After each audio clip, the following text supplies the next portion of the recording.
What up, guys? How are we doing today? Um, the time has finally come for me to make this video. I've been waiting up until this day. I've tried recording this literally 3 times already, and each and every fucking time I got somebody came in and asked me to do some shit and whatnot. Other than that, anyways, I'm just gonna hop right into it. This video is gonna be all about every single legend change that we will be seeing from the jump in season 9 of Apex Legends. Um, Starting out with the major one, Lifeline. She's getting her red shield removed, and she'll be able to have faster healing with her drone. Um, I believe she's even getting faster healing in general. I can't remember though, and whatnot. And also her care packages are getting improved. Um, Also, I'm gonna rate all of these changes that are gonna be coming out and whatnot. And to start off with Lifeline, with this being the biggest change of them all, it's definitely something. I'm still on the fence about it. I'm not particularly red shield or no red shield. Personally, I enjoy both ways for Lifeline. The red shield is really good for being able to take on mid range to long range engagements and also even close range engagements too. But she was her her having that red shield just kind of made her really powerful. It was just ridiculously powerful. The only thing that I found, especially during season 8, that was a really good way to knock out that red shield was using fuse. Just throw a knuckle cluster right at it. The knuckle, if you hit the knuckle cluster right at the thing, it will just kind of the cluster bombs. That's the heck they are. The cluster bombs will kind of just force their way up and just destroy the dock drone and whatnot. And that was literally the only way that I had found out was a good way to deal with that situation, to deal with lifelines.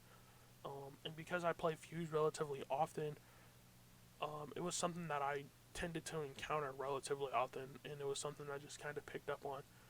The faster healing from the dock drone, that should have just been something that should have been with her from the jump. I feel like it's taken way too damn long for them to decide that they were going to give faster healing with that. She's a combat medic, and it's a fictional game, so that's something that she should have been had. In the care package improvements, that is something that also should have been came out like a while ago, and I'm really glad to see that it will be coming out. I heard that as the game progresses, it will get even better and whatnot, and and that's pretty much it. Like I said, for Lifeline, I'll give it like a 5 out of 10 for the change. Like I said before, the red shield, I'm not too particularly on one side or the other of it. I enjoy whenever I play Lifeline. I do enjoy having that red shield.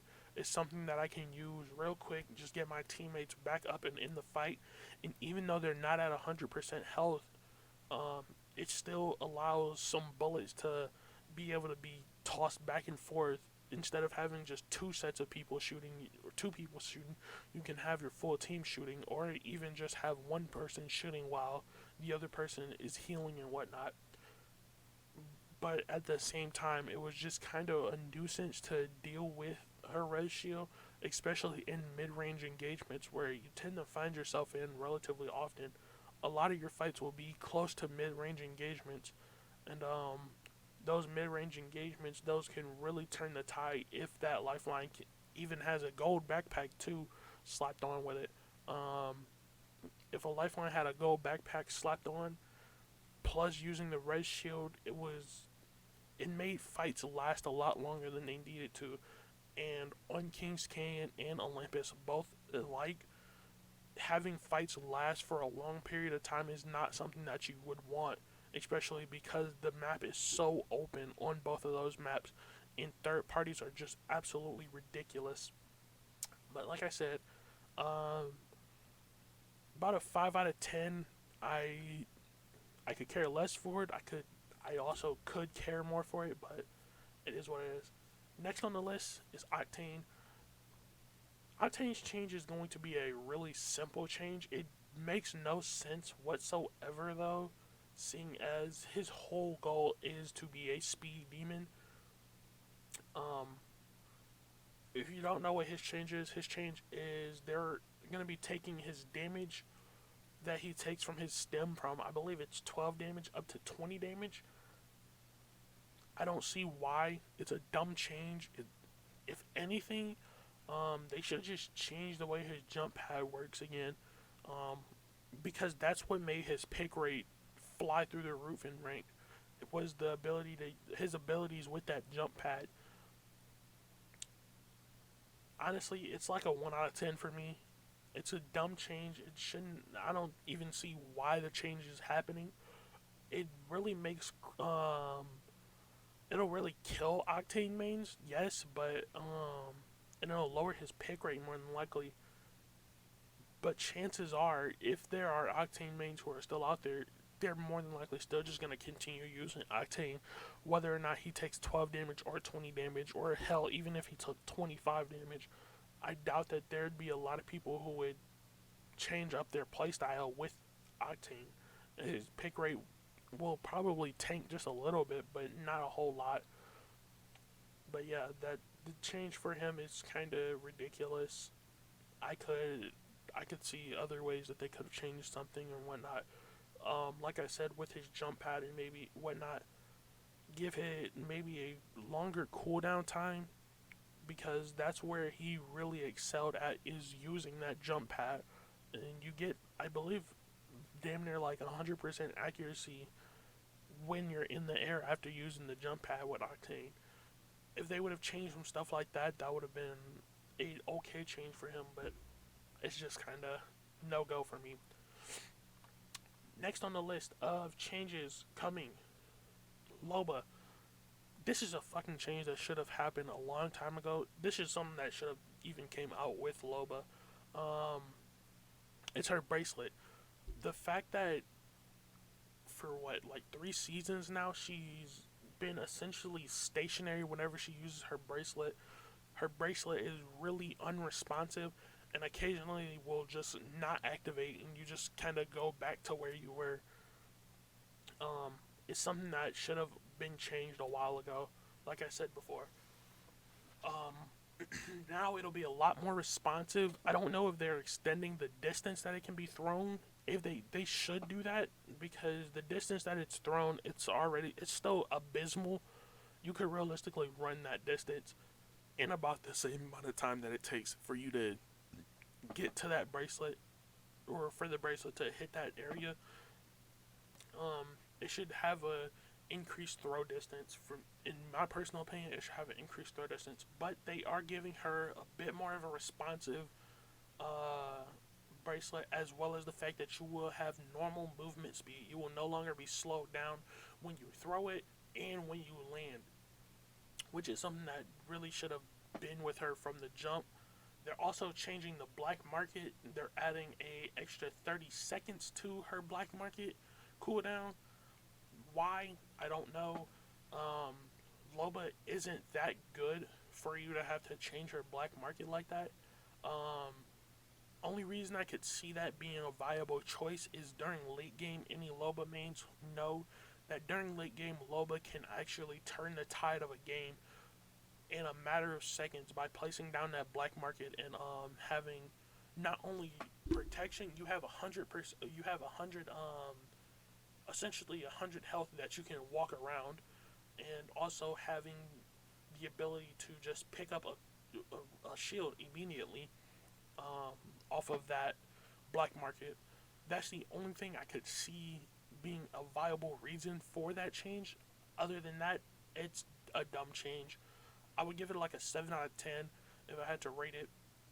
Um, because like I said, the bracelet change, it's something that just should have already been in the game, and I'm glad that they're finally doing it now. But yeah, next up on the list is Bloodhound. Bloodhound's change, they don't know exactly what the hell they're gonna do with Bloodhound. Um, they're thinking about removing assist from him from his scan, but like I said, nobody knows um, if there are going to be any changes for that. So for now, I'm just going to leave it null and void until we actually get patch notes when Season 9 drops. And yeah, other than that, I believe I think there's only two other changes coming. One I know of is Fuse. Um, the Fuse change will be he will have two knuckle clusters instead of just one knuckle cluster, and the time between his knuckle cluster uses will be dropped from, I think it'll go from 25 seconds to 18 seconds, I believe, which is a really big change for him. Um, I mean, my God, the knuckle clusters already as is, they're not really powerful, but they're also at the same time really powerful. It's kind of hard to understand, you know.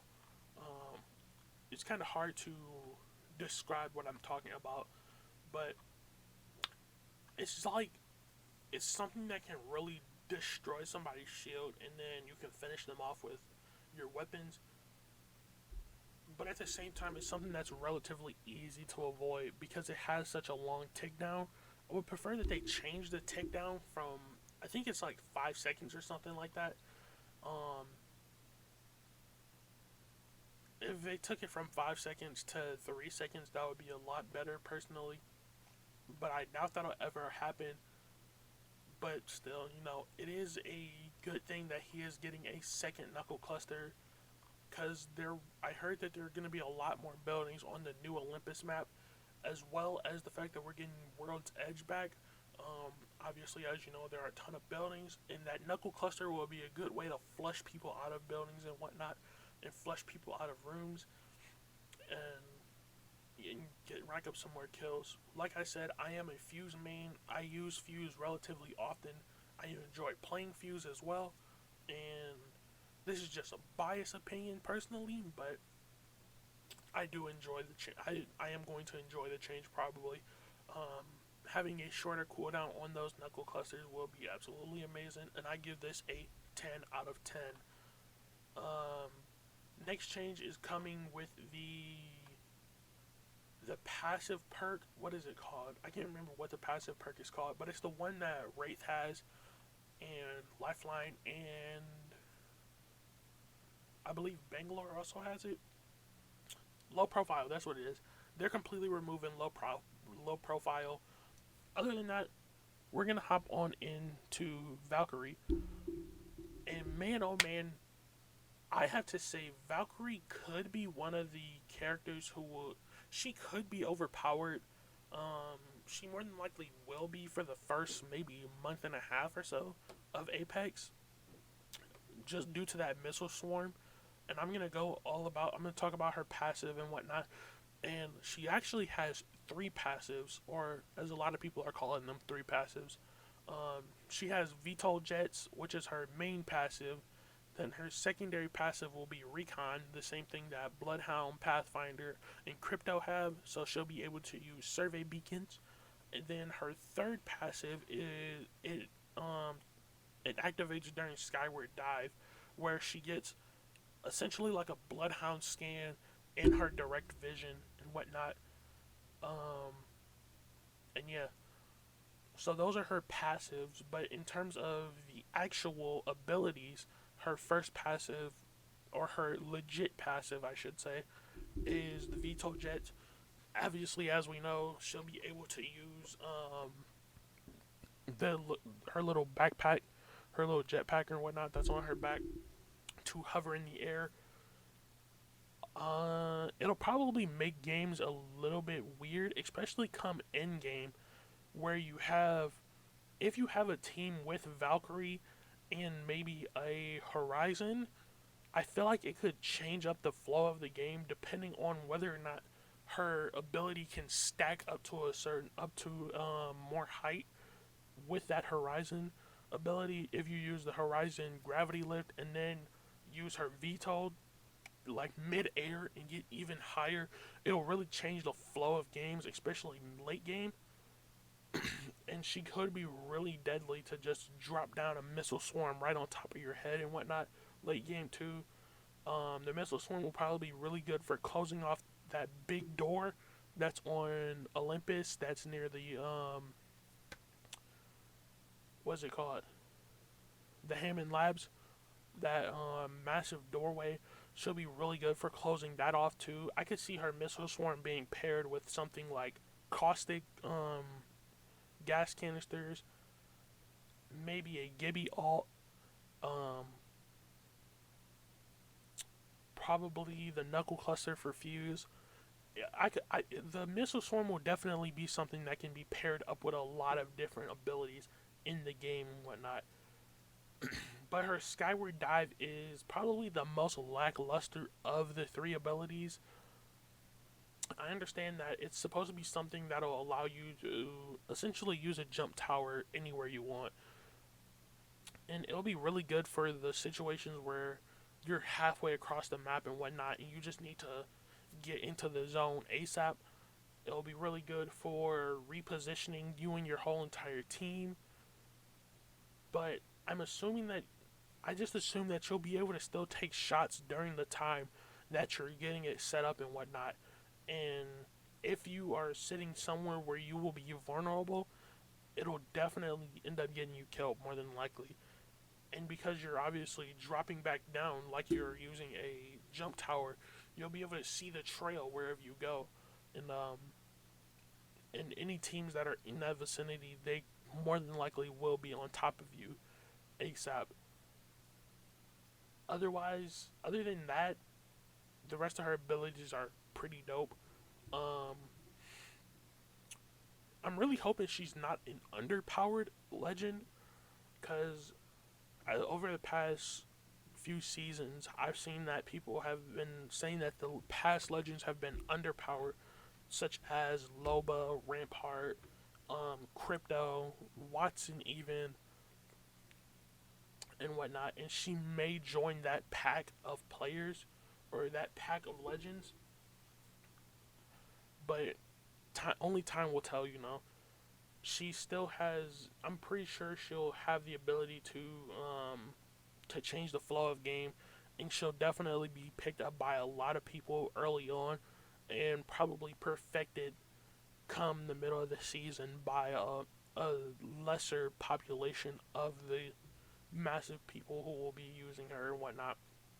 And I am hoping to get in on that and seeing what I can do with Valkyrie. I do plan on getting Valkyrie as soon as Season 9 launches and whatnot. And I do hope that she is as good as I'm hyping her up to be right now. But who knows? If she's not, then she's not.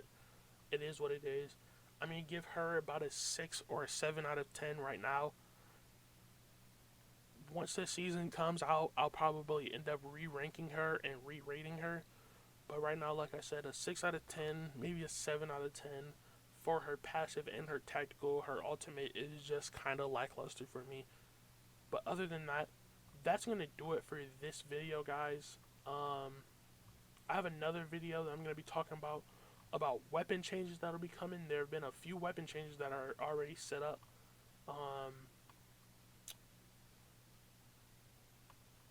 So yeah, there are a few weapon changes that are coming. There are obviously the map changes that are coming. I'll talk about those too. And then we just wait for Season 9.